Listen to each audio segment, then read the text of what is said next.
What's going on, guys? This is the Red Rogue, and today's video is going to be kind of different. It's going to be a sort of uncut sort of deal. Like, just thoughts and opinions of talents, and specifically Outlaw Rogue talents. And while we have a lot of really good options, we have some that, for lack of a better word, are dead. Or unused, or just aren't good in any capacity at all.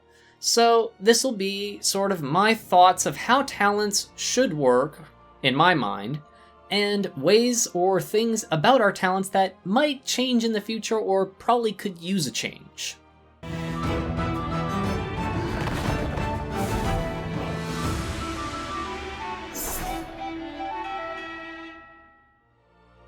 Alright folks, I'm going to try and segment this video out to the best of my ability, but it's going to be a little tricky because this is being recorded like entirely off the cuff.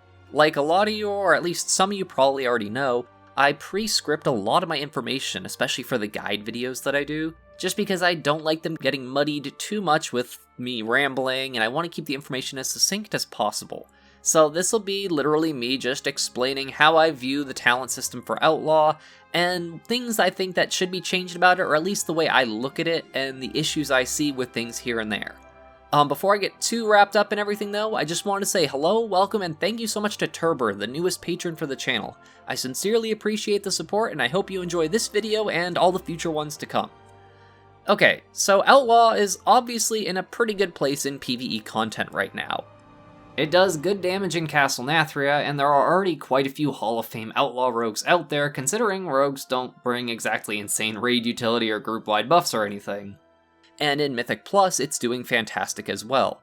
So this isn't really a complaint that our damage is too low or anything like that, but there are a couple things that I feel should be addressed, or I wish they'd addressed with Shadowlands, or maybe they will before the end of Shadowlands, with borrowed powers and whatnot, as they add them over the course of the expansion. So the way that I see the talent systems for Outlaw, or hopefully for most specs in general, is that either the talents should offer a new niche for your spec to fill with that talent, or it offers things like a intermediate talent and a beginner's talent. So let me use the level 15 talent row as an example. So Weapon Master is not exactly the highest simming talent in virtually any capacity. It is a simple passive just increasing our Sinister Strike proc rate, which is not exactly amazing, but for a beginner or someone new to the spec, it is a perfectly valid option just to get your feet wet if you've never played Outlaw Rogue before ever, as it's literally just a passive. You don't even have to think about it. You hit Sinister Strike and it might proc slightly more often, that's it. Whereas Quick Draw, which is a much more popular option, does require a little bit more finesse to take care of, because you have to know when to use your opportunity procs and when not to, because if they'd cause you to overcap on combo points, then that would be kind of an issue and you'd be wasting at least part of the benefit of this talent. Then you'd have Ghostly Strike, which adds an entire new ability to the rotation, and while it is a pretty niche ability, it is strong for what it's made for, which is pure single target, especially if you need to do extra damage during a certain phase. Now, you also have the same situation with our level 30 row. Vigor is a pretty not great option. It is the lowest simming of the three, but if you're new to the spec, it gives you a little bit more energy pool to mess with, and it gives you a smidge more energy regeneration, which can help fill in the gaps a little bit. Not that there are that many gaps left in Outlaw's rotation right now anyhow. But for someone who's new to the spec or has never played a rogue before, then it's an entirely passable option just until you understand how combo points work and how energy works and all that.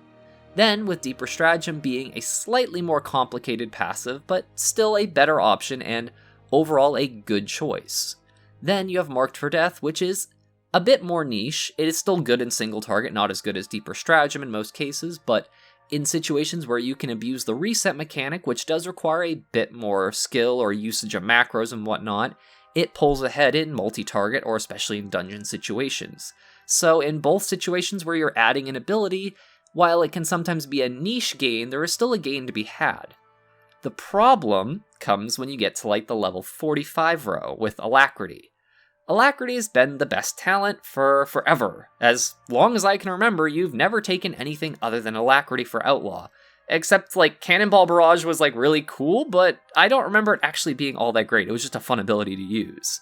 But Alacrity is a simple passive. You just spend combo points, you get haste, and you keep the haste buff rolling for basically forever unless there's RP or there's nothing to kill.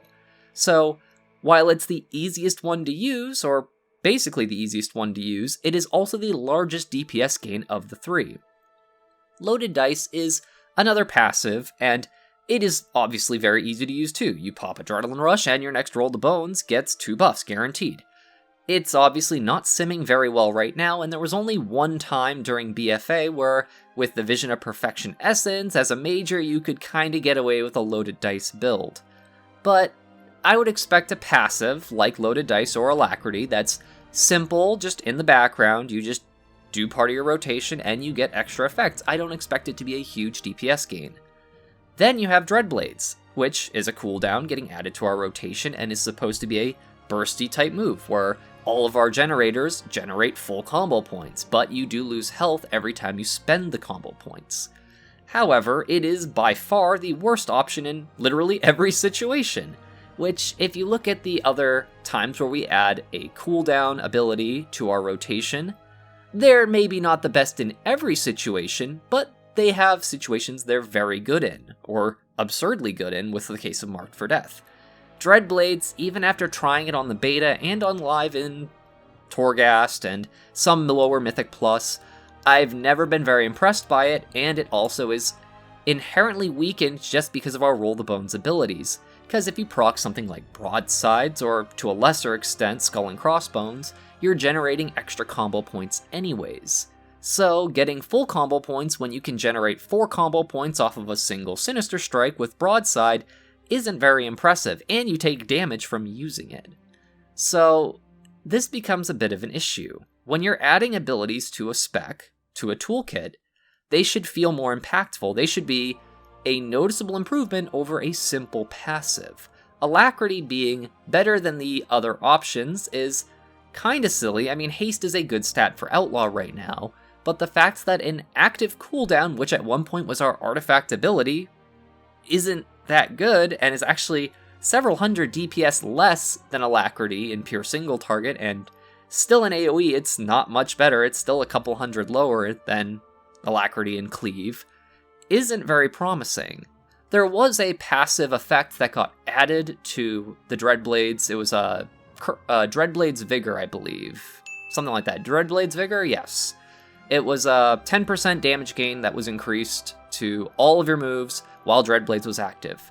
And I remember on Ravenholt we discussed this a while ago, and even that wouldn't be enough to make Dreadblades better than Alacrity, but there needs to be something done to this talent to make it feel better to use. If you're gonna take a DPS loss just to use a cooldown that isn't very impactful, that is a no-win situation, especially because you're making your rotation even more complex and wasting some effects of your rotation by using it. Unfortunately, our level 50 row has kind of come into the same issue as well. Blade Rush has become the de facto choice in virtually all content. Not only does it give us extra energy, it also deals damage, and it can do AoE damage too. But we have Dancing Steel, which at one point was an amazing talent, because it gave us that extra duration and extra damage from Blade Flurry. With Blade Flurry being affected by True Bearing now, though, this talent is now kind of the odd man out, because it's the only pure AoE talent, and it's not even really necessary. Though I guess you could argue, since it is the only passive on the row, that it won't be as good as Blade Rush, or Killing Spree is still bad. But Dancing Steel is lower than Blade Rush, which makes sense. It's unfortunate, but it does make sense that it's lower, so this could be considered the beginner talent of this row as well. I will say, to be fair, that Killing Spree has found one really specific situation it's good in. Mythic Stone Legion, due to the extra ad spawning on a pretty consistent basis that lines up with Killing Spree and with how long the fight lasts, this has actually become the go-to talent for a lot of Mythic Outlaw rogues, for Stone Legion specifically. For any other boss fight, it's still not used ever. But that requires situations where you're hitting 5 targets, because it spawns 3, I think, Shadow Strikers, I forget the exact name, plus the boss, plus the extra gargoyle that would come down. So you're talking that you're always hitting 5 targets when this is up due to the timing of the ability. Any other time, though, anything less than 5, and Killing Spree is still not better than Blade Rush. Or if it is better, it's better by like 10 DPS, and you can't move when you use it. So not only does this add a cooldown to the rotation, it also completely stops you from doing anything else, which can be very hazardous. And a move that literally stops you from moving and doesn't do that much damage needs something to improve its viability. Honestly, if it was a baseline move, it still would be not that popular of a baseline move, but I like Killing Spree, and I kind of wish they did something to increase its damage. For both of these rows, I feel that there are ways that they could improve the abilities that aren't considered that viable anymore. For instance, if Celerity, the Outlaw Rogue Legendary with Adrenaline Rush procs, did work with loaded dice, then this would become a very strong talent. Though it would kind of make people feel like they had to run Celerity to run this talent, which, if you're making a build around it, kind of makes sense. Dreadblades needs a lot. Even the Dreadblade's Vigor, that 10% damage boost while it's active, probably wouldn't be enough to make it better than Alacrity in any situation, basically, other than maybe Sludge Fist, where you have that ramped up damage for very short windows. That could possibly be a situation where Dreadblades could be a viable option if it had some sort of other damage amp to it. Killing Spree is very unfortunate, and maybe if they just did a flat number buff to it, it would be more popular, but even then, the fact you can't move during it, and not that I PvP much, but the fact that you can be CC'd during Killing Spree, if it was actually a really strong, hard-hitting move like it used to be, is very unfortunate.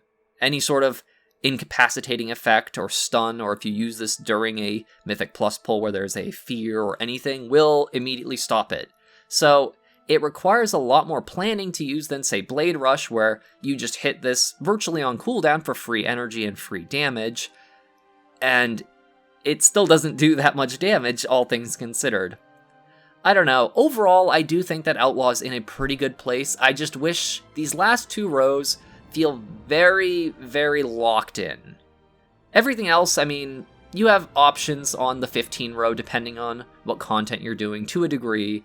The level 30 row has two viable options with, again, the beginner choices filling in those extra spots for people new to the spec, which makes sense. But these last two, it's just really unfortunate that basically all four of these are virtually untouched, other than one really edge case scenario where Killing Spree actually lines up really well with one specific fight on one specific difficulty of one specific raid so far. So I guess we'll see what happens in the future with all these talents. I warned you ahead of time this was going to be an uncut episode, so sorry for any rambling, and I'll do my best to try and timestamp the video to make it a little bit more accessible as far as my thoughts and the information I put into this. But overall, I would say Outlaw is definitely not in a bad place. This is probably the strongest Outlaw's been at the beginning of an expansion since Outlaw came out in Legion, so that's great. But there are some things that, in our talent rows, just feel really lacking. And I don't know if they'll ever do anything about it, or if we're just going to get the same talents for forever, but let me know what you guys think of the ideas, or just how I look at the talents in this video. And if you have any suggestions for maybe ways that talents could change, we could always brainstorm some ideas, and who knows, maybe they'll end up in the game one day. Anyways, I hope you folks enjoyed this little thoughts and introspective sort of video. I don't do these unscripted sort of things very often, so I try not to stumble around too much over them, but I hope it was still informative and entertaining for you. If so, then please consider leaving a comment, a like, or sharing this video or any other ones that you like on the channel with other folks that might find them helpful, as it's all greatly appreciated and helps a ton with the channel's growth. As always, I just wanted to extend my gratitude to you, my viewers, commenters, subscribers, and especially my patrons, who all help make these Shiba Shenanigans possible. Thank you all so much for watching. This is the Red Rogue, and I'll see you guys around.